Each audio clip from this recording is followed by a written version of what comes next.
Welcome आणि नमस्कार सर्वांना. मी राजकुमार बांधव. तर बघा विद्यार्थी मित्रांनो, आपण गेले 2 दिवस झालं एक सिरीज सुरू केलेली आहे वनरक्षकच्या PYQची. त्यामधलं आपलं आजचं लेक्चर आहे 3रं आणि त्यामुळं आजचा आपला हा जो आहे डे 3.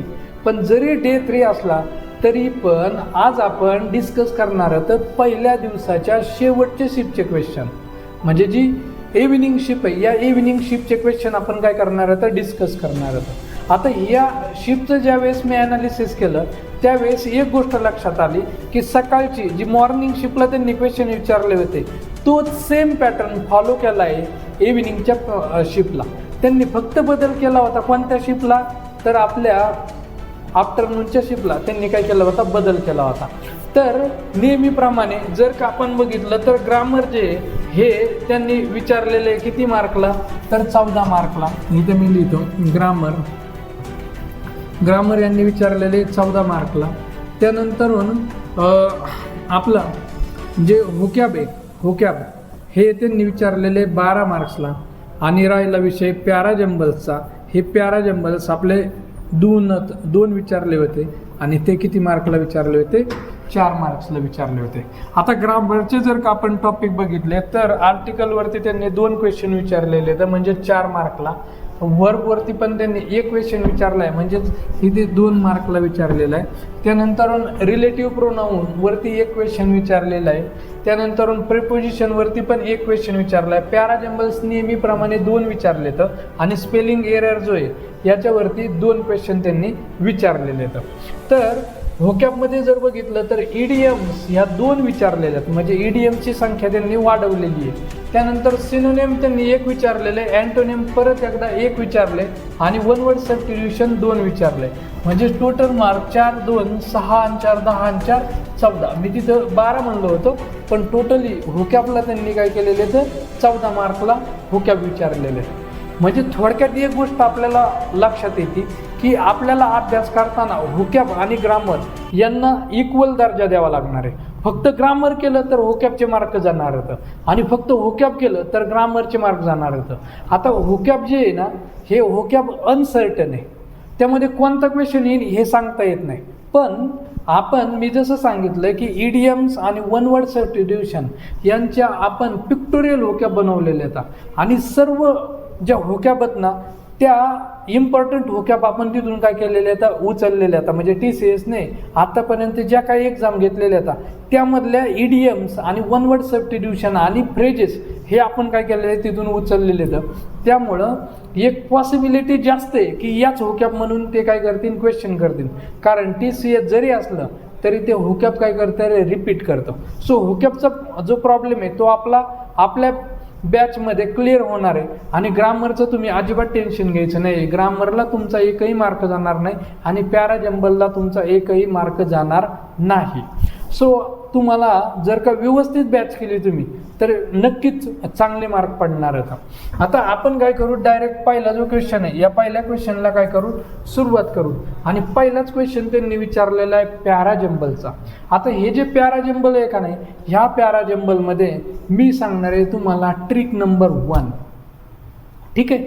आता ट्रिक नंबर 1 पण पॅराजंबल सोडवताना सगळ्यात पहिली मेथड कोणती वापरायची, तर ते 4ही सेंटेन्स वाचायचं, त्याचं मिनिंग समजून घ्यायचं आणि मग उत्तर काढायचं. पण ज्या विद्यार्थ्यांना मिनिंग समजणार नाही त्यांच्यासाठी गरिबांची पद्धत आपण तयार केलेली आहे, राईट. आणि ही जी गरिबांची पद्धत आहे ती वापरायची. त्या गरिबांच्या पद्धतीनुसार पण तुमचं 90 ते 95% पॅराजंबल बरोबरच येणार आहे. हा म्हणजे काय की 10 पैकी 1-2 चुकू शकतात त्यावेळेस, ठीक आहे. पण पॉसिबिलिटी ही काय आहे रे, मॅक्सिमम बरोबरच येतात. 10 पैकी 1 किंवा 2 बळच चुकल म्हणजे तुमचं 8 तर बरोबर येणार होतं. त्यामुळं तिथं तुमचा फायदाच होणार आहे. जर मिनिंग नाही समजलं तर अंदाजे आक्कड बक्कड बंबेबू असं करत मारण्यापेक्षा ही जी ट्रिक येतात ह्या वापरायच्या आणि शुअरली त्या ट्रिक ॲप्लायच होतात.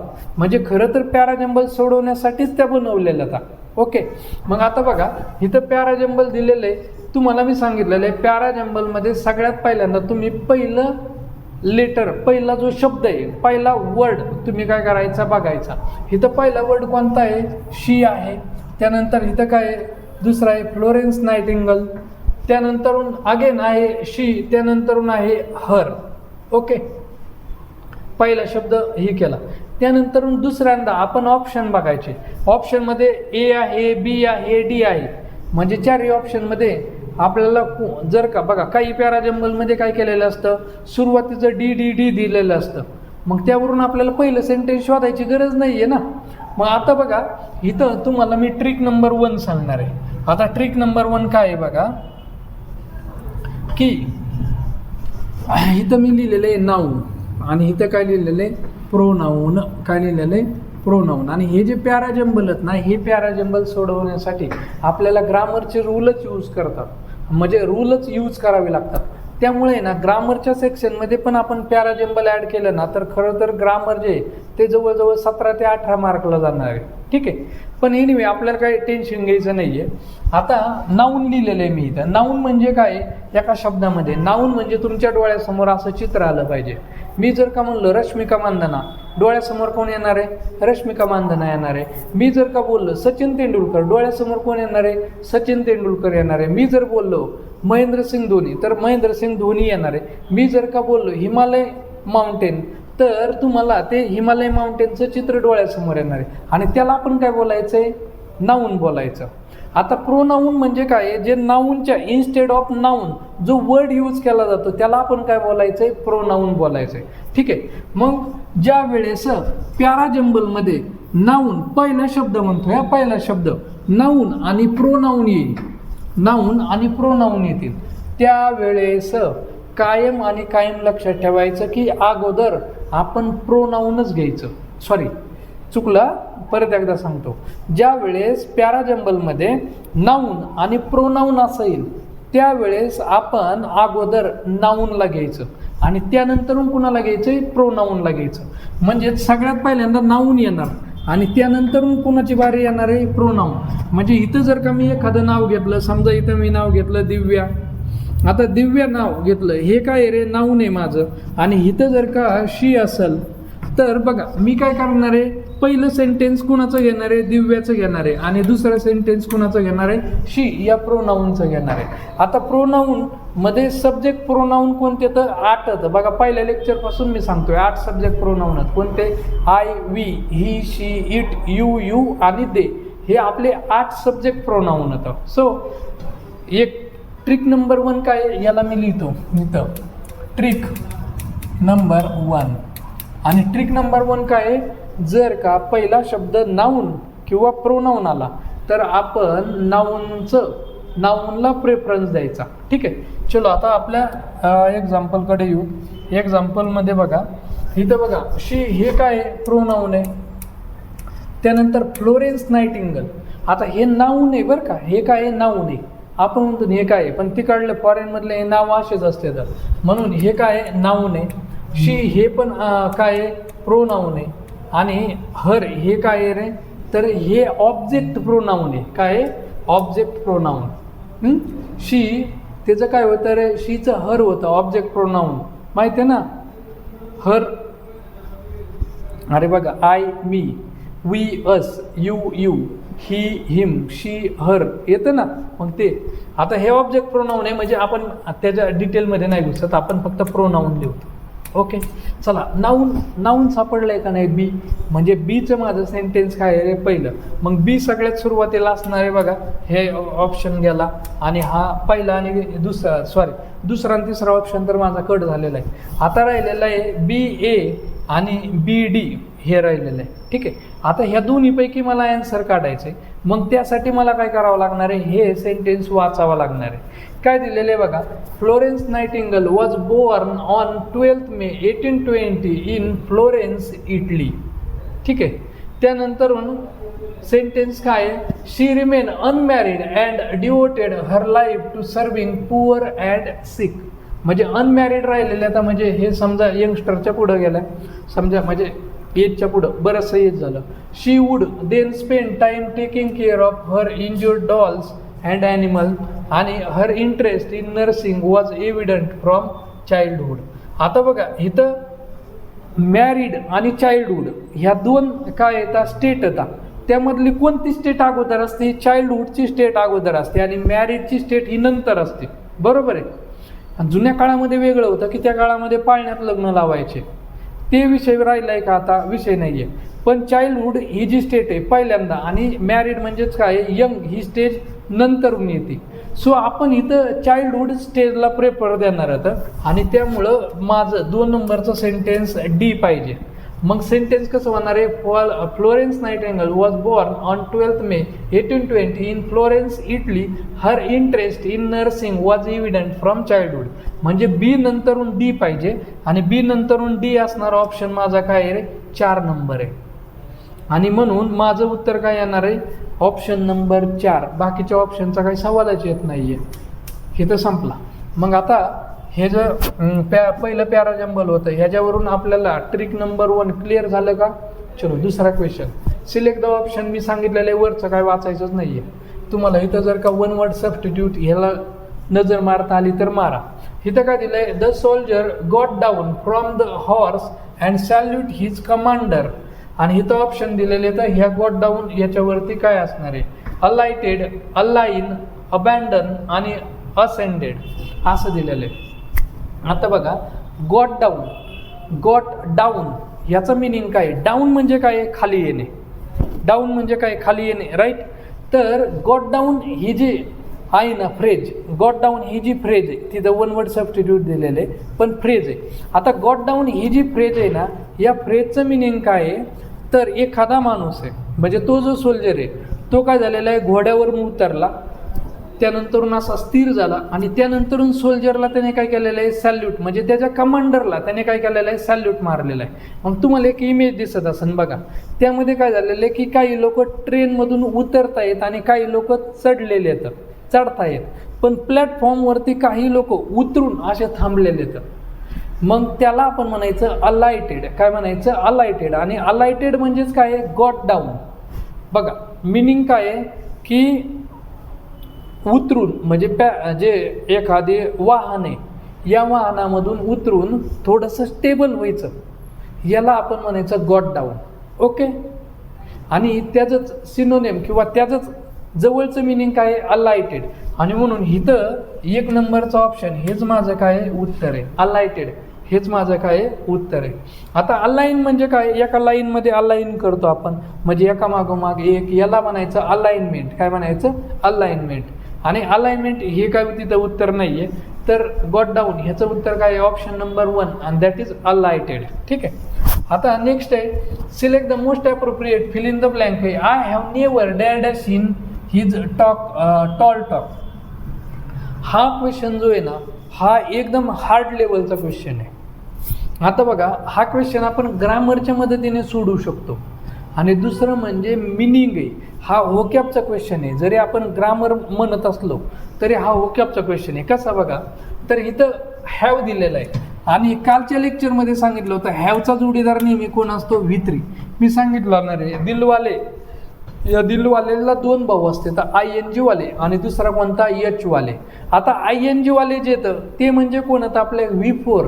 आणि हे सेंटेन्समध्ये नेहमी आणि नेहमी टू बी बरोबर येतात, म्हणजेच am writing, is eating, is dancing, are wearing, were celebrating, was discussing, हे सर्व काय येतं? आपले V4 येतं, म्हणजे ING वाले, आणि ह्यांच्या जोडीला असलेले हे टू बी येतं. ओके. आता जो H वाला आहे, H वाला हा नेहमी कुणाचा जोडीदार असतो? V3चा जोडीदार असतो. आणि त्यामुळं H वाल्याच्या पुढं V3 पाहिजे. पण इथं जेवढे काय दिलेले आहेत त्यांनी V3 दिलेले आहेत, पण इथं आपल्याला काय करायचं? मिनिंग शोधायचं आहे. आणि मिनिंग शोधण्यासाठी मला इथला वर्ड मदत करणार आहे टॉल टॉक. आता टॉल टॉक याचा अर्थ काय बरं? टॉल टॉक म्हणजे आपल्या गरिबांच्या भाषेमध्ये फेकूचंद, म्हणजे एखादा कायमच बडाया मारतोय. आता तुम्ही बघा ना, बडाया मारण्याचा कार्यक्रम असतो की नाही तुमचा, सिलेक्शन झालं, सिलेक्शन झाल्यानंतरून तुमची पांढऱ्या घोड्यावरून मिरवणूक होती, सनरूपच्या गाडीमधून तुम्ही असा हात वगैरे करता, त्यानंतरून तुमचा असा मोठा भारी फ्लेक्स लावलेला असतो, आणि तुम्ही स्टेटसला पण टाकलेलं असतं रुबाब पाहिजे, किंवा दुसरं गाणं कोणतं असतं, लढलो मी, जिंकलो मी, असं काहीतरी गाणं असतं, आहे का नाही? तर ते 4-5 गाणे फिक्स होतं, त्यातलं एक गाणं मला नेमकं आता आठवण आहे, पण ते जे गाणे येतं तुम्ही लावलेले असतात आणि तिथं मग तुम्ही जातात आणि बढाया मारतात, बरोबर आहे की नाही. आता बढाया मारण्याच्या कार्यक्रमामध्ये तुमचं पहिलं वाक्य असतं, विद्यार्थी मित्रांनो MPSC किंवा ज्या काही कॉम्पिटेटिव्ह एक्झाम आहेत त्या एकदम सोप्या आता, आणि मी फक्त आणि फक्त दररोज 2 तास अभ्यास केला आणि क्वालिफाय झालो. आता हे बढाया मारण्याच्या कार्यक्रमामध्ये सगळ्यात जास्त महाफेकाडे कोण असते ना, तर UPSC ॲस्पिरंट. हे 5-5, 10-10 वर्ष अभ्यास करते. तर आता अटेम्प्टचं लिमिट आहे त्याला, पण ग्रॅज्युएशनच्या अगोदरपासून ते काय करतात, अभ्यास करतात. पण सांगणार काहीच नाही. मी दररोज पवायला जायचो, ट्रेकिंगला जायचो, फक्त 3 ते 4 तास अभ्यास करायचो आणि सिलेक्ट झालो. तर ते पॉसिबल नाही आहे. आणि यालाच आपण काय म्हणायचं, टॉल टॉक. काय म्हणायचं, टॉल टॉक. आणि मग ह्या ज्या गप्पा तुम्ही बढाया मारताना सांगितलं मी 2 तास अभ्यास केला, तुमचे मित्र सोबत आलेले त्यांचा विश्वास बसेल का, नाही. मग इथं आपला ट्रस्ट, टॉल टॉकवरून मला एक समजतं आहे की ट्रस्टशी रिलेटेड तिथं सेंटेन्स असलं पाहिजे. मग इथं काय, बिलीव म्हणजेच काय, विश्वास. सो ऑप्शन नंबर 1 हेच ह्याचं काय आहे रे, उत्तर आहे, म्हणजे परफेक्ट बसतं. आता कन्सिडर म्हणजे काय, ठरवणे. आता ठरवणे आणि विश्वास ठेवणे ह्याच्यामध्ये खूप सारा फरक आहे, त्यामुळे हे कन्सिडर्ड हे ऑप्शन येणार नाही. अजून म्हणजे काय आहे, तर आपण गृहीत धरणे. अजून म्हणजे काय, गृहीत धरणे. आणि ह्याच्यामध्ये काय, I have never assume in is tall talk, हे सेंटेन्स बसतच नाही आहे, गृहीत धरतच नाहीत आपण. आणि रिलाय म्हणजे पण काय आहे, तर विश्वास ठेवणे. पण इथं बिलीव आणि रिलाय ह्याच्यामध्ये बिलीव हा वर्ड जो आहे ना तो परफेक्ट बसतो, त्यामुळं ह्याचं उत्तर काय असणार आहे, 1 नंबर. मग ह्या पद्धतीचा एखादा क्वेश्चन जरी तुमचा एक्झाममध्ये चुकला ना तरी काय अडचण नाही घ्यायचं, कारण हा एकदमच डीपमधला क्वेश्चन विचारलेला आहे. चलो आता नेक्स्ट आहे की इथं आर्टिकल यूज करायचं आहे. आता त्यासाठी तुम्ही काय करायचं, सेंटेन्स वाचायचं. काय वाचलेलं आहे इथं दिलं आहे, children were playing near river when one of them lost his balance and fail, असं दिलेलं आहे. आता इथं बघा मला काय करायचं आहे, हे वर्ड्स बघायचे तर चिल्ड्रन, आणि इथं काय दिलेलं आहे, रिव्हर. आता चिल्ड्रन हा काय आहे रे, प्लुरल वर्ड आहे. काय आहे, प्लुरल. चाइल्डचं काय होतं, चिल्ड्रन होतं. आणि प्लुरल नाऊन जे असतं ना, या प्लुरल नाऊन सोबत आपण आर्टिकल ए किंवा ॲन यूज करत नाहीत. मग तिथं यूज काय करतो, द आर्टिकल. म्हणून इथं काय बसणार आहे, तर माझं द बसणार आहे, राईट. म्हणून काय येणार आहे, the children were playing near. आता रिव्हर, कोणत्याही रिव्हर असेल, रिव्हर जरी कॉमन नाऊन असलं तरी रिव्हर एक फिक्स रिव्हर सांगितलेली. कसं काय बघा, the children were playing near the river when one of them lost his balance and fail. म्हणजे काही मुलं काय करतात, नदीच्या कडेला खेळत आहेत आणि तिथं काय झाले, ते एक जण बॅलन्स चुकून नदीच्या पाण्यामध्ये पडला. तर इथं मुलं खेळत आहेत, म्हणजे ती जी रिव्हर आहे ती काय आहे रे, स्पेसिफिक आहे. आणि कालच्या लेक्चरपासून मी सांगतोय की एखादी गोष्ट जर का फिक्स असेल, जसं स्वामी विवेकानंद मेमोरियल हा फिक्स होतं की नाही, तर तिथं आपण द यूज केलं होतं. तसं मुलं खेळणारी ही रिव्हर फिक्स आहे, आणि त्यामुळे इथं आर्टिकल आपल्याला काय घ्यावं लागणार आहे, दच घ्यावा लागणार आहे. सो इथं काय येणार आहे, सेंटेन्स काय येणार आहे आपलं, द चिल्ड्रन वर. ह्याला वियर म्हणायचं नाही, ह्याचं प्रोनाऊन्सिएशन खरं तर वर आहे. वियर म्हणले तर अडचण नाही, पण नॉर्मली तुम्ही जनरली काय करत चला, वरच म्हणत चला. The children were playing near the river Wien one of them lost his balance and fail. So इथं द आहे, म्हणून ऑप्शन नंबर 1 हे माझं काय आहे रे, उत्तर. मग ह्याच्यामधून एक रूल तुम्हाला माहीत झाला की प्लुरल नाऊन जर असेल तर तिथं आर्टिकल ए किंवा ॲन यूज करायचं नाही. आता नेक्स्ट सेंटेन्स बघा, फिल इन द ब्लँकच आहे. My friend dash leg was fracture has recovered now. आता हा क्वेश्चन कशावरती बरं, विच, हुज, हू, हुम आणि हू. हा क्वेश्चन आहे रिलेटिव्ह प्रोनाऊनवरती. Relative pronoun. आता रिलेटिव्ह प्रोनाऊन याला आपण मराठीमध्ये म्हणतो संबंधी सर्वनाम, पण मराठीचं काय घेण्यात येणार नाही. रिलेशन म्हणजे जे प्रोनाऊनचं सेंटेन्सशी रिलेट करतो, रिलेशन असतं त्याला आपण काय म्हणायचं, रिलेटिव्ह प्रोनाऊन. आणि कोणकोणते रिलेटिव्ह प्रोनाऊन येतं, तर आपला हू आहे, त्यानंतरून विच आहे, त्यानंतरून दॅट आहे, त्यानंतरून हुज आहे, त्यानंतरून हुम आहे, त्यानंतरून सच ॲज आहे आणि सेम ॲज. हे जे आहेत ना हे आहेत आपले रिलेटिव्ह प्रोनाऊन. काय येतं? Relative pronoun. ठीक आहे. आता हे जे रिलेटिव्ह प्रोनाऊन आता या रिलेटिव्ह प्रोनाऊनमध्ये हू जो आहे, हू हा कोणाबद्दल इन्फो सांगतो? एखाद्या पर्सनविषयी. कोणाविषयी? पर्सनविषयी, व्यक्तीबद्दल. त्यानंतरून इथं आपला हा जो हूज आहे, हा हूज काय एक्सप्रेस करतो? इथं लिहितो मी थोडंसं वरती, इथं लिहितो. आपला हा जो हूज आहे, हूज हा काय एक्सप्रेस करतो? पजेशन. काय? पजेशन. पजेशन म्हणजे काय? मालकी. कळालं? आणि पजेशन म्हणलं की मालकी येणार आहे. हुज पेन्सिल इज दिस आपण म्हणतो, बरोबर आहे की नाही? हुज पेन्सिल म्हणजे या पेन्सिलचा मालक कोण आहे, आपण असं बोलतो का नाही? तर हे जे हुज आहे हे पजेशन एक्सप्रेस करतं. म्हणून आपला जो क्वेश्चन आहे, या क्वेश्चनमध्ये जर का आपण बघितलं तर काय दिलेलं आहे? My friend dash leg was fractured has recovered now. My friend म्हणजे माझा मित्र, आणि हा जो लेग आहे या लेगचं पोझिशन तिथं दाखवायचं आहे आपल्याला. म्हणून इथं काय येणार आहे? My friend whose leg was fractured has recovered now. समजलं का? म्हणून इथं काय येणार आहे? आपलं ॲन्सर ऑप्शन नंबर 3 हे तिथं काय येणार आहे? ॲन्सर येणार आहे. आता बघा इथं तुम्हाला आहे ना, हे जे सेंटेन्स आहे या सेंटेन्समध्येच आहे ना एक रूल आहे, आणि त्या रूलवरती MPSC कायम प्रश्न विचारत असतं. MPSCच्या PYQ जर का बघितले तर त्या PYQमध्ये हा जो क्वेश्चन आहे ना, याच्यावरती क्वेश्चन 100% विचारला जातो. आता बघा हा जो हुज आहे, हा हुज, आणि इथं काय दिलेलं आहे रे? वॉज. आपलं हे वॉज जे आहे, वॉज हे काय आहे? वर्ब आहे. वॉज हे काय आहे? वर्ब आहे. पण इथं वॉजच का आलं, वर्ब का नाही आलं? तर त्याचं कारण आपला जो रिलेटिव्ह प्रोनाऊन हा कोण आहे? Relative pronoun. या रिलेटिव्ह प्रोनाऊनच्या अगोदर जे नाऊन असतं, माय फ्रेंड हे नाऊन आहे का नाही? या नाऊनवरून आपण हे काय करायचं असतं? वर्ब घ्यायचं असतं. ह्याच्यावरती MPSCने डझन वेळा प्रश्न विचारलेला आहे. तर इथं माय फ्रेंड म्हणजे एकाबद्दल बोलतंय, आणि एकाबद्दल बोलतंय हे सिंग्युलर आहे, तर इथं काय येणार आहे? सिंग्युलर वर्ब येणार आहे. म्हणून इथं काय येणार आहे? आपला वॉज येणार आहे. कळालं? मग MPSCचा PYQ बघा, फॉरेस्ट 2019ला विचारलेला आहे. तुमच्या डेस्कटॉपवरती एक क्वेश्चन दिसत असेल MPSCचा, तुम्हाला एक डेमो म्हणून दाखवलेला आहे मी. तर त्याचं उत्तर काढताना आपल्याला काय शोध लावा लागणार आहे? ह्याच्या अगोदरचं नाऊन कोणतं आहे, आणि त्याच्यानुसार आपल्याला काय करायचं आहे? तर ते वर्ब सिलेक्ट करायचं आहे. म्हणजे पुढं चालून जर काय ॲडव्हान्स आपल्याला विचारलं 2025ला, तर तुम्हाला तो जो रूल आहे तो कळायला पाहिजे. आपल्या रेकॉर्डेड बॅचमध्ये आपण हे काय केलेलं आहे? डिस्कस केलेलं आहे. ठीक आहे. आता आपला हा क्वेश्चन झाला, याचं उत्तर किती काय येणार आहे? हुज येणार आहे. आता select the most appropriate meaning of the given idiom and in smoke. आता ह्याचं मिनिंग सांगण्याच्या अगोदर तुम्हाला एक आहे ना इमेज दिसत असेल, तर त्या इमेजमध्ये बघा मी 2 पार्ट केलेले. तर एक मुलगा आहे, तो मोबाईलवरती मॅसेज आलेला आहे, आणि गोलमध्ये दाखवलेलं आहे. तुम्हाला समजलं असेल, तेवढी अंडरस्टँडिंग आहे तुमची चांगली, की ती मुलगी त्याची कोण आहे? गर्लफ्रेंड आहे.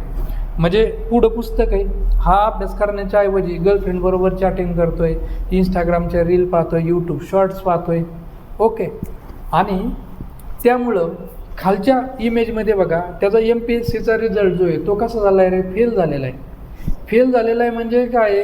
त्याला काय झालेलं आहे की अभ्यासाला लायब्ररीत तर यायचा, पण तो काय करायचा? मोबाईलवरती चॅटिंग करायचा, किंवा काय करायचा? इंस्टाग्रामच्या रील पाहायचा.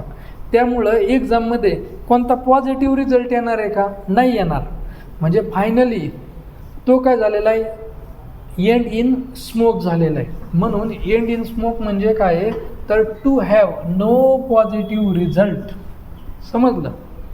मग त्यामुळं तुम्हाला पण तुमचं लाईफ जर का एंड इन स्मोकमध्ये जाऊन द्यायचं नसेल तर हुशार व्हा, आणि फक्त काय करा? स्टडी करा. ओके. माझं म्हणणं एकच आहे की तुमचा 100% फोकस स्टडीवरती करा. बाकीच्या ज्या गोष्टी असणार आता त्या चालूच राहणार आता, परंतु तुमचा 100% फोकस तुम्ही स्टडीवर करा. आता स्टडीवरती फोकस ह्याच्यावरूनच आपल्याला आपली एक बॅच आहे. तर ही जी बॅच आहे ही टोटली TCS पॅटर्नवरती फोकस अशी बॅच आहे. आणि मी जसं पहिल्या लेक्चरमध्ये सांगितलं तसं ही जी बॅच आहे ही स्पेशली वनरक्षकसाठी डिझाईन केलेली आहे. त्यामध्ये हे वनरक्षकचे ॲनालिसिस व्हिडिओ असणार तर प्लस ग्रामर आपण बेसिकपासून ॲडव्हान्सपर्यंत घेतलेले. बऱ्याचशा मुलांचं मला फोन येत असतो किंवा कधी भेटले सर म्हणतात की आम्हाला इंग्लिश लय अवघड जातं बरं का, कारण जास्त करून फॉर्म कोण भरतं, पोलीस भरती करणारे मुलं, आणि त्यांचा आणि इंग्लिशचा काही संबंध नसल्यामुळे त्यांना इंग्लिश अवघड जातं. पण अजिबात घाबरायचं नाही. त्यासाठी आपण पहिले 15 दिवस बेसिक घेतो, म्हणजे तुमच्या ABCD पासून सुरुवात करतो आणि त्यानंतरून हळूहळू ॲडव्हान्स ग्रामर करतो. आणि तुम्ही बघा बेसिकचे लेक्चर तुम्ही केल्यानंतरून तुम्हाला मी 100% गॅरंटी देतो की तुम्हाला ॲडव्हान्स ग्रामर हे इझिली समजणार आहे. कारण हा जो एक्सपेरिमेंट आहे ना तो मी 9वी-10वीच्या मुलांवरती करून बघितलेला आहे. त्यांना ज्यावेळेस मी बेसिक शिकवलं त्यावेळेस त्यांना ॲडव्हान्स ग्रामर पण आलेले आहे. आणि या ऑफलाईनच्या बॅचेसमध्ये तर मला लगेच समजतं की हे बेसिक शिकवल्यामुळं सर्व मुलांना ॲडव्हान्स ग्रामर समजतं. सो अशी आपली जी बॅच आहे ती आपल्या ॲपवरती मी अपलोड करत आहे. 25 ते 30 एप्रिलपर्यंत ती बॅच पूर्णपणे कंप्लीट होणार आहे. आणि ती जी बॅच आहे तिच्यामध्ये 1-2 व्हॅलिडिटीचा 3 महिन्याची आणि 6 महिन्याची, आणि एकदम कमी प्राईजला आपण ती सेल करतोय. फक्त आणि फक्त 250 रुपयाला 3 महिन्याची बॅच आहे. आणि जी 6 महिन्याची बॅच आहे ती फक्त आणि फक्त 350 रुपयामध्ये, म्हणजे एकदम कमी भावामध्ये 4-5 जण नाश्ता करायला गेले तरी एवढे पैसे होत येतात. पण ही जी प्राईस जरी कमी असली तर याचा अर्थ नाही की त्याच्यामधलं कंटेंट जे आहे ना ते एकदम स्ट्रॉंग आहे. कारण आपली TCS पॅटर्नवरती फोकस असलेली बॅच असल्यामुळे MPSCचे PYQ मी त्याच्यामध्ये ॲड केलेले नाही आहेत. म्हणजे 0 ॲड केलेले आहेत का नाही, तर MPSCचे PYQ जे येतं ते मी काय केलेले तर थोडेसे कमी ॲड केलेले येतं. म्हणजे तुम्हाला फक्त समजलं पाहिजे की हा जो टॉपिक आहे याच्यावरती MPSC पण क्वेश्चन विचारतं. त्यामुळं जिथं गरज आहे तिथं 1-2 MPSCचे PYQ ॲड केलेले येतं. बाकी सगळे PYQ आपण कुठून उचललेले तर TCS पॅटर्नमधून. ठीक आहे, त्यामुळं ही जी बॅच आहे तुम्हाला खूपच फायदा होणार आहे. चलो आता खूप झाले ॲडव्हर्टाइजमेंट. आता पुढच्या सेंटेन्सकडे 7 नंबरचा. तर इथं काय दिलेलं आहे, मिनिंग विचारलं आहे गिव्ह इयर टू. आता गिव्ह इयर टू मी सांगितलेलं आहे EDMचं मिनिंग शब्दशः घ्यायचं नाही. गिव्ह इयर टू म्हणजे कान असा कट करून द्यायचा आहे का, नाही. तर तुम्ही पण give ear to my lectures, बरोबर, माय लेक्चर असं मी बोलले. म्हणजेच काय आहे तर मी जे काय सांगतोय ते केअरफुली लिसन करायचं आहे. याला आपण म्हणायचं गिव्ह इयर टू. तर तिथं बघा तुम्हाला If you're a son, you know dad's advice is gold. Take a second. Listen close. These are the stories you'll remember forever. Video दिसतोय त्याच्यामध्ये तो जो जेंट्स आहे तो काय म्हणतोय की words of parents are gold. म्हणजे जे आपले आई आणि वडील असतात तर त्यांनी जे तुम्हाला काही सांगत असतात ते गोल्ड येतं. काय येतं, गोल्ड येतं.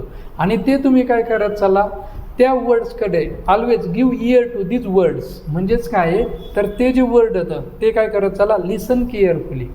सो हा गिव्ह इयर टू याचं मिनिंग काय आहे, लिसन केअरफुली. ठीक आहे.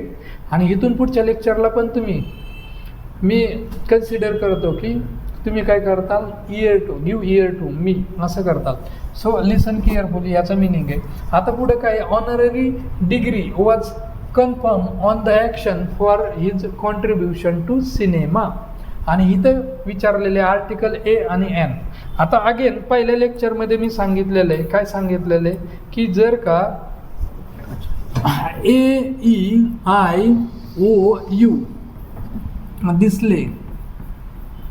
दिसले की N घ्यावा. हा आपला काय आहे रे, 1ली ते 12वीपर्यंतचा रूल. आता तुम्ही 12वीला नाही आहे तर इथं ॲडव्हान्स ग्रामर आहे. ठीक आहे. आणि हा जो रूल आहे तुम्हाला शिक्षकांनी पाठ करून घेतलेला आहे ते सुखी संसाराचे 12 सूत्र, subject plus verb plus object, हे पांचट अजिबात नाही आहे आपल्याला, तुम्हाला कुठंच दिसणार नाही आहे ते. आणि त्याच्यामध्येच तुमचे मराठीतल्या पुस्तकामध्ये तिथं शिक्षक लोक सांगतात कर्त्याची द्वितीय विभक्ती. अरे तर मराठीतली कर्त्याची द्वितीय विभक्ती सापडत नाही आणि इंग्लिशमधले सापडणार आहे का, नाही. म्हणून मी म्हणतोय की आपली जी बॅच आहे ती टोटली वेगळी आहे, एकदम बेसिककडून ॲडव्हान्सकडे जाणार आहे. आता हा जो नियम आहे का नाही, हा चुकीचा नियम आहे. हा काय आहे, चुकीचा रूल आहे. मग खरा नियम काय आहे तर AEIOU नंतरून ॲन घ्यावा. काय घ्यावा? ॲन घ्यावा. ॲन घ्यावा. पण ॲन कधी घ्यावा? जर का यांच्यासारखं प्रोनाऊन्सिएशन असन. प्रोनाऊन्सिएशन जर का यांच्यासारखा म्हणजे उच्चार जर का यांच्यासारखा असेल तरच आपण काय घ्यायचा? ॲन घ्यायचा.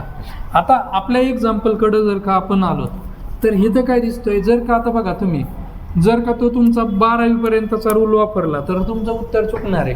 तुम्ही काय म्हणणार? आता एच दिसतोय, एच मग त्या AEIOU पैकी नाही आहे, मग तुम्ही काय म्हणता? ए उत्तर लिहिता. पण हे उत्तर कसं आहे रे? चुकीचं आहे. कारण इथं या सेंटेन्समध्ये हा जो एच आहे का नाही तो कसा आहे? सायलेंट. ह्याचं प्रोनाऊन्सिएशन करताना तो कसा आहे? सायलेंट. इथं प्रोनाऊन्सिएशन कसं आहे? ओनर. ऑनररी. कसं आहे? ऑनररी. म्हणजे इथं काय आहे? ऑनररी. ऑनररी असं प्रोनाऊन्सिएशन आहे. एच इथं सायलेंट आहे आणि ओ आलेला आहे. ओ हे काय? आपलं वॉवेल आहे, स्वर आहे का नाही? आणि म्हणून इथं काय पाहिजे रे? ॲन पाहिजे. सो इथं उत्तर येणार आहे ॲन येणार आहे. आता तसेच वर्ड कोणते आहेत बघा? HONEST. ह्याला काय? हॉनेस्ट नाही म्हणायचं, ह्याला काय म्हणायचं? ऑनेस्ट. काय म्हणायचं? ऑनेस्ट. इथं एच कसा आहे? सायलेंट आहे. म्हणजे पुढं चालून आपल्याला हे ऑनेस्टचं पण एक्झाम्पल मिळू शकतं. दुसरं मी इथं सांगतो, दुसरं एक एक्झाम्पल आहे ते म्हणजे हे HOUR. कुठं लिहू रे? थांबा, ह्याला साईडलाच घेतो मी, ह्याला साईडला घेतो. काय HOUR. ओके. आता ह्याला हवर नाही म्हणायचं, हवर नाही म्हणायचं, याला म्हणायचं अवर. काय म्हणायचं? आवर. मग हा अ जो आहे तो काय? आपला स्वर आहे, वॉवेल आहे आणि वॉवेल आहे म्हणून इथं काय येणार आहे? An hour. इथं काय येणार आहे? An honest. समजलं? आणि ह्याच्यावरूनच तो वर्ड यूज केला होता ऑनररी. ऑनररीमध्ये काय आहे? ऑ यूज केला होता आणि ऑ हा काय आहे? आपला वॉवेल आहे आणि वॉवेल असेल तर तिथं आपण यूज काय करतो? ॲन. सो इथं माझं किती नंबरचं? ऑप्शन नंबर 3 हे इथं काय येणार आहे? माझं ॲन्सर येणार आहे. ओके. चलो आता नेक्स्ट क्वेश्चन 9 नंबरचा. Select the most appropriate antonym. इथं अँटोनिम विचारलेले, सिनोनिम नाही आहे. काय आहे? ॲलिनेट. आता ॲलिनेट हा जो वर्ड आहे याचं मिनिंग काय आहे? ॲलिनेट मीन्स काय आहे? ॲलिनेट मीन्स टू सेपरेट. काय आहे? To separate. सेपरेट म्हणजे काय? वेगळे होणे. वेगळे होणे. आता वेगळे होणे ह्याचा अँटोनिम विचारले, विरुद्धार्थ विचारलेले. आता बघा इथं डायव्हर्स. डायव्हर्समध्ये पण काय होते? तर husband and wife got separate म्हणजे ते सेपरेट होतात. त्यानंतर विड्रॉ म्हणजे काय आहे की आय विड्रॉ माय ॲप्लिकेशन. मी माझं ॲप्लिकेशन काय केलं? विड्रॉ केलं. विड्रॉ केलं म्हणजेच काय? काढून घेतलेले. मीन्स काढून घेतले म्हणजेच काय आहे की मी सेपरेट केलेलं आहे माझं ॲप्लिकेशन. इथं इनहॅबिट. इनहॅबिट म्हणजे काय? To leave. इनहॅबिट म्हणजे काय? To live. आणि कंबाईन. कंबाईन म्हणजे काय? एकत्रित. आपण म्हणतो ना MPSC कंबाईनची कंबाईन एक्झाम आहे आमची किंवा कंबाईन केलेले आहे आम्ही. कंबाईन मीन्स टू काय आहे? तर एकत्र करणे. कंबाईन म्हणजेच काय? एकत्र करणे. आणि मग ह्याचं सेपरेट वेगळे करणे ह्याचं ऑपोजिट काय येणार आहे? कंबाईन. सो ऑप्शन नंबर 1 हे माझं काय आहे? तिथं उत्तर आहे. आणि बघा हे अँटोनिमचं उत्तर शोधताना तुम्ही बाकीच्या वर्डचं जर का मिनिंग माहिती असेल ना तर लगेच लक्षात येतं. बघा हे जर सेपरेट आहे, याचं सेपरेट आहे आणि हे लिव्ह आहे, ह्याचं तर काही विषयच नाही. हे दोन्हींचं सेपरेट आहे पण ह्याचं मिनिंग एकत्र करणे आहे का नाही? मग ह्या तिन्ही ऑप्शनमधला वेगळा ऑप्शन कोणता आहे? तो आहे. म्हणून 1 नंबर तोच काय आहे? माझं उत्तर आहे. आता परत एकदा पॅरा जंबल दिलेले आहे. आता हे पॅरा जंबल दिलेले. आता मी काय सांगितलेलं आहे? सगळ्यात पहिली मेथड जर का मिनिंग समजलं तर एकदम बेटर, पण नाही समजलं तर पहिला शब्द बघायचा. इथं काय दिलेलं आहे? अ सायबर अटॅक. ओके. इथं काय दिलेलं आहे?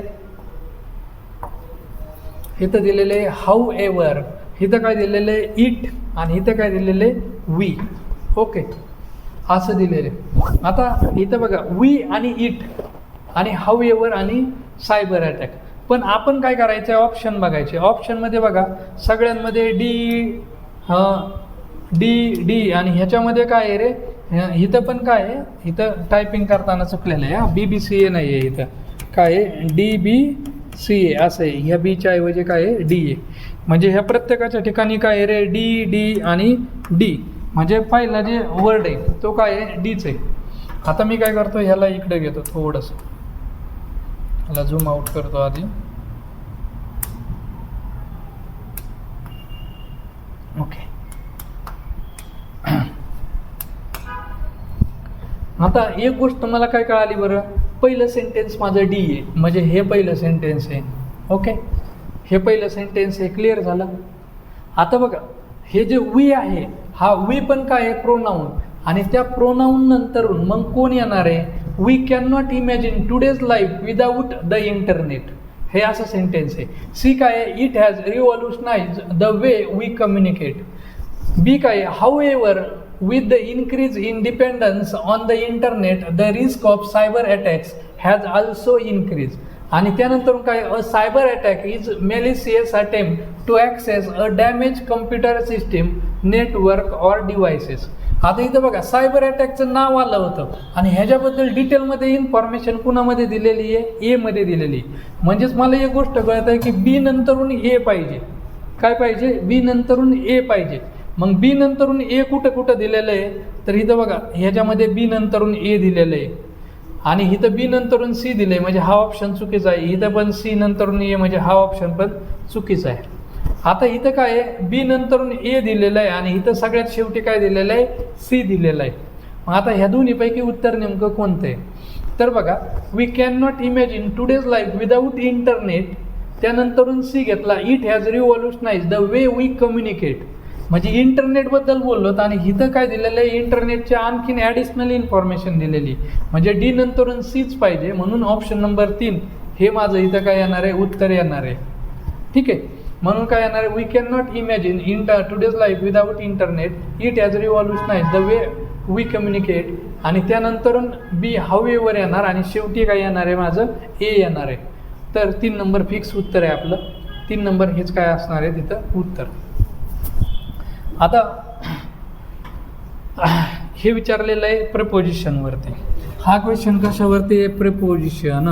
आता हा जो क्वेश्चन आहे ना, हा पण कोणत्या कॅटेगरीमध्ये जातो, तर एकदम डिफिकल्ट या कॅटेगरीमध्ये जातो. अवघड, म्हणजे हा क्वेश्चन जो आहे ना, तो अवघड आहे, खूप अवघड क्वेश्चन विचारलेला आहे. तर हा कुठून आलेला माहिती आहे का, काही प्रेपोजिशनल फ्रेजेस होता, काही काय येतात प्रेपोजिशनल फ्रेजेस, म्हणजे काही असे वर्ड येतं ज्यांच्याबरोबर तेच प्रेपोजिशन येणार. म्हणजे for example, due to, on behalf of, on behalf of, त्यानंतर in spite of, in spite of. तसंच आपलं काय येणार आहे, डिस्पोज्ड ऑफ, डिस्पोज्ड ऑफ. ह्या काय येतात, सेट प्रेपोजिशनल फ्रेजेस येतात. ह्याच्यामागं कोणता रूल वगैरे काही नाही आहे, हां, ह्याच्यामागं रूल वगैरे काहीच नाही आहे. तर काय, ह्या सेट प्रेपोजिशनल फ्रेजेस होता. आता आपण काय केलेलं आहे, आपले जे प्रेपोजिशनचे लेक्चर होतं याच्यामध्ये ह्या ज्या प्रेपोजिशनल फ्रेजेस आहेत का नाही, त्या एक ज्या परीक्षेला खूप वेळा विचारल्या जातात, अशा एक 25च्या आसपास प्रेपोजिशनल फ्रेजेस होता. आणि त्या आपण काय करणार आहे, तर सारखे रिव्हिजन करून तोंडपाठच करणार आहे, कारण 25 प्रेपोजिशनल फ्रेजेस पाठ करायचं काय अवघड नाही. तर त्याच्यामध्ये कसं आहे बघा, त्या 25 पैकी ना तुम्हाला 15 ज्यात ना त्या ऑलरेडी माहिती आहेत. ड्यू टू हे तुम्हाला ऑलरेडी माहिती आहे, म्हणजे काही प्रेपोजिशनल फ्रेजेस ना तुम्हाला ऑलरेडी माहिती आहेत. त्यामुळे त्याच्यामधल्या तुम्हाला मॅक्सिमम 10 फक्त पाठ करावं लागतं आणि 10पेक्षा कमीच भरतात. त्यामुळे त्याचं काही टेन्शन घेऊ नका. तर ह्याचं उत्तर काय येणार आहे, have you disposed of your old school book. Dispose of येणार आहे. आता डिस्पोज आउट कधी येत नाही, डिस्पोज विथ नाही येत आणि डिस्पोज बाय येणार नाही आहे. तर हे इथं उत्तर काय येणार आहे, ऑफ हे येणार आहे. म्हणून ऑप्शन नंबर 3 हे माझं काय आहे रे, ॲन्सर. ठीक आहे. आता इथं बघा, बाय हे जे प्रिपोजिशन आहे ह्याचा आपण कधी यूज करतो, तर आपण जाताना बाय ट्रेन असं बोलतो आहे का नाही, बाय बस, म्हणजे जे ट्रॅव्हलिंगसाठी जे आपण व्हेकल्स यूज करतो ह्यांच्या अगोदर आपण काय म्हणतो, बाय यूज करतो. ठीक आहे. त्यानंतर विथ म्हणलं की काय आहे की एखाद्या वस्तूचा आणि त्याचा काय असला पाहिजे, टच असला पाहिजे. मग ही काय म्हणणार तर आपण, ही कट मँगो विथ नाईफ. म्हणजे इथं काय झालेलं आहे, मँगो आणि नाईफचा टच झालेला आहे का नाही म्हणून तिथं विथ यूज करतो आपण. ओके, समजतंय का हे विथ. आणि आउट हे पण तसंच आहे. तर इथं बघा, have you dispose of your old school books. आता हे जे प्रिपोजिशन आहेत ना, हे आपल्याला प्रिपोजिशन टॉपिक्समध्ये आपण खूप सारे एक्झाम्पल्स घेऊन चित्रांच्या मदतीने ते एकदम परफेक्ट करून घेतलेले आहे. तुम्हाला बॅचमध्ये ज्यावेळेस पाहता त्यावेळेस तुम्हाला कळलंच. सो इथं काय येणार आहे, आपलं ऑफ येणार आहे. आता इथं 12वा क्वेश्चन काय दिलेला आहे, स्पेलिंग एररचा दिलेला आहे. आणि स्पेलिंग एररचा दिला की मी सांगितलेलं आहे फक्त आणि फक्त ऑप्शन बघायचे. ठीक आहे. आता इथं काय आहे, आपण चेक करू. इथं 4 ऑप्शन चेक करावं लागणार आहेत बरं का मला, कारण सेम नाही आहेत ते. द इथं बरोबर आहे, मॉर्निंग बरोबर आहे आणि असेंब्ली पण बरोबर आहे. आता इथं बघा, लाईंग हे बरोबर आहे, LY आणि ING असतं. इथं अनकॉन्शियस, हे अनकॉन्शियस जे आहे ना ते चुकीचं आहे. इथं काय पाहिजे होतं रे बघा, कॉन्सी. बघा आपण प्रोनाऊन्सिएशन अनकॉन्सी, न नंतरून स म्हणतो, सी बोलतोय का नाही, म्हणून इथं काय येणार आहे, अनकॉन्शियस. याचं स्पेलिंग हे असं येतं, अनकॉन्शियस. म्हणजे आपण हॉस्पिटलमध्ये खूप वेळा बघितलेलं आहे अनकॉन्शियस, पण तिथं स्पेलिंग वाचलं नाही आहे, कॉन्सी. पण प्रोनाऊन्सिएशन म्हणजे बघा कॉन्सी, सी येतोय का नाही. सो तिथं स्पेलिंगमध्ये सी पाहिजे होता. मग इथं हे 2 नंबरच माझं काय उत्तर आहे. बाकीचे ऑप्शन काय बघायची गरज नाही. तरी चेक केलं तर ऑन बरोबर आहे, द बरोबर आहे, ग्राउंडचं बरोबर आहे, ड्युरिंगचं पण बरोबरच आहे. आता इथं आय फाउंड, FOUND असतं, फाउंडचं माहिती आहे, माय आणि फ्रेंडचं पण बरोबर आहे. काहींना काय होतं, इथं मॉर्निंगचं चुकीचं वाटतंय, पण मॉर्निंगचं हे इथं बरोबर आहे. आणि असेंब्लीचं पण आपल्याला माहिती आहे, हे पण बरोबर आहे. सो ऑप्शन नंबर 2 इथं काय येणार आहे, उत्तर येणार आहे. चलो आता नेक्स्ट पण काय आहे रे, स्पेलिंग एररच आहे. आता स्पेलिंग एररमध्ये बघा, आपण इथं शेवटून बघू. इन बरोबर आहे, फाईन पण बरोबर आहे, आर्ट्स पण बरोबर आहे. इथं यू बरोबर आहे, हॅव बरोबर आहे, द बरोबर आहे, क्वालिफिकेशन क्वालिफिकेशन बरोबर आहे. इथं काय आहे रे, इन बरोबर आहे, माय बरोबर आहे, PI आहे, NION बरोबर आहे. आणि मग राहिला आहे कोणता, हाच आहे. आता ह्याच्यामध्ये काय आहे बघा, हे टू परस्यू हे चुकलेलं आहे. इथं ह्याचं स्पेलिंग काय पाहिजे होतं, PURSUE. बघा तुम्ही एक मूवी बघितलेला आहे, त्याचं पोस्टर बघा समोर आलं असन, द पर्स्यूट ऑफ हॅपीनेस. त्याच्यामध्ये ते स्पेलिंग होतं PUR.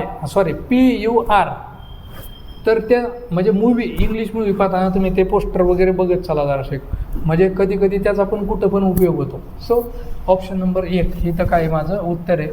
इथं काय विचारलेलं आहे आता की सबस्टिट्यूट, 1 वर्ड सबस्टिट्यूट विचारलेले.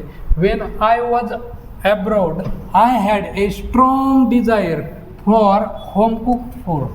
ह्याला आपण काय म्हणायचं, म्हणजे ज्या वेळेस आता रूममधले आपण जे काय मुलं तर रूमवरती राहणारे मुलं, त्यांना माहिती आहे मेसवरती जबरदस्त भाज्या असते. आता दररोज काय असतं, लॉलीपॉप असतं, त्यानंतर काय असतं रे, तर पनीरची भाजी असते, बिर्याणी तर दररोजच असते.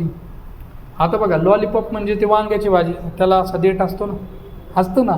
त्यानंतर पनीर म्हणजे गरिबांचं पनीर म्हणजे बटाटा ते, आणि मसाले भात म्हणजेच आपली काय बिर्याणी आहे. ठीक आहे. आणि मेसवरचं खाऊन मला माहिती आहे तुम्ही वैतागलेले आहे, तर दररोज त्या मेसवाल्याला 5-50 शिव्या देत आहे. आणि तुमच्या मनामध्ये काय आहे रे, डिझायर निर्माण होते की यार कधी जातोय, आणि घरचं मन सोक्त खातोय. मग हे जे ना मनामधील एखादी इच्छा, ही जी मनामधली एखादी गोष्ट करण्याची जी इच्छा आहे, याला आपण काय म्हणायचं. तुमच्या डेस्कटॉपवरती ना एक चित्र दिसतंय, त्यामध्ये बघा मुलींनी पाणीपुरी बघितलेली आहे, आणि ती पाणीपुरी बघून मुलींनी चेहरा कसा झाला, असा झालेला आहे, राईट. म्हणजे ह्या ज्या मुली तर मुलींना कधी पाणीपुरी खायला घेऊन जाऊ नका. पाणीपुरी खायला घेऊन गेले तर कमीत कमी 500च्या 2-3 नोटा घेऊन जा, कारण पाणीपुरी खाण्याच्या बाबतीत मुलींचा हात कोणीच धरू शकत नाही. तर एनिवे आपल्या क्वेश्चनकडे येऊ. तर I had a strong desire, म्हणजे स्ट्रॉंग डिझायर जर असेल तर ह्याला आपण काय म्हणायचं, हंगर म्हणणार आहे का नाही. हंगर म्हणजे भूक लागणे, त्यामुळे हंगरचा काय विषय नाही. इथं टॅलेंटचा काय सवाल आहे, इथं टॅलेंट आणि त्याचा काय लायकिंगचा काही सवाल नाही. इथं काय आहे, क्रेविंग. म्हणजे काय, शी इज क्रेविंग फॉर पाणीपुरी असं आपण म्हणू, म्हणजे शी इज क्रेविंग असं म्हणणार आता शी, किंवा we are craving for home cooked food.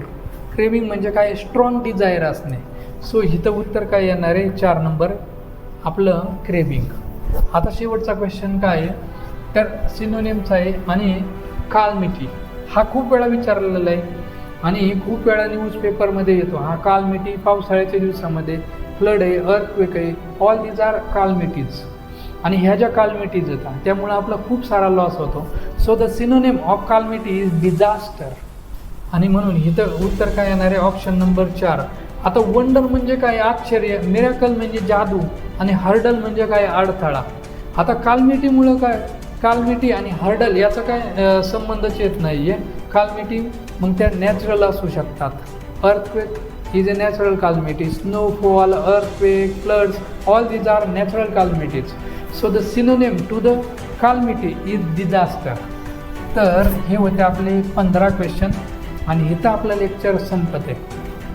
तर एकदा ॲनालाइज करूत आपण लेक्चरमध्ये काय काय बघितलेलं की आपण स्टार्ट केलं होतं कुठून रे तर आपण स्टार्ट केलं होतं त्यामध्ये काय केलं होतं we separated the topics of grammar and vocab. Then आपण चेक केलं होतं की वेटेज चेक केलं होतं आणि त्या वेटेजमध्ये आपण बघितलं होतं की vocab and grammar have same weightage. म्हणजे या दोघांना काय आहे रे सेम वेटेज आहे. आणि त्यानंतर बाकीचे एक एक एक एक करत करत काय केलं होतं आपण सर्व क्वेश्चन ॲनालाइज केले होते. त्यामध्ये मी बरेचसे जे व्होकॅब आहे ते काय केलेले तर तुम्हाला पिक्टोरियलच्या फॉर्ममध्ये समजून सांगितलेले. तुमच्या डेस्कटॉपवरती ते जे पिक्टोरियल दिसणार होतं पिक्चर दिसणार होतं ते समजून घ्यायचे होतं, ते लक्षात ठेवायचे होतं. सो आजच्या लेक्चरमध्ये इथंच थांबूया. उद्या परत एकदा भेटूया आपण आपल्या डे 2च्या मॉर्निंगच्या शिफ्टच्या 15 क्वेश्चन बरोबर. आणि ज्यांना गरज आहे त्यांनी लगेच काय करायचं आहे डिस्क्रिप्शन बॉक्समध्ये जायचं आहे. त्या डिस्क्रिप्शन बॉक्समधून ॲपची लिंकवरती क्लिक करायचं आहे आणि ॲपवरून तुम्ही तो कोर्स परचेस करू शकता. आणि सगळ्यात महत्त्वाची गोष्ट 21 मार्चला आपली हायब्रिड बॅच सुरू होती. हायब्रिड म्हणजे काय तर ते ऑफलाईन पण असणार आहे आणि ऑनलाईन पण असणार आहे. तर त्या हायब्रिड बॅचला पण तुम्ही काय करायचं आहे जॉईन व्हायचं आहे. सो इथंच थांबूया. थँक्यू.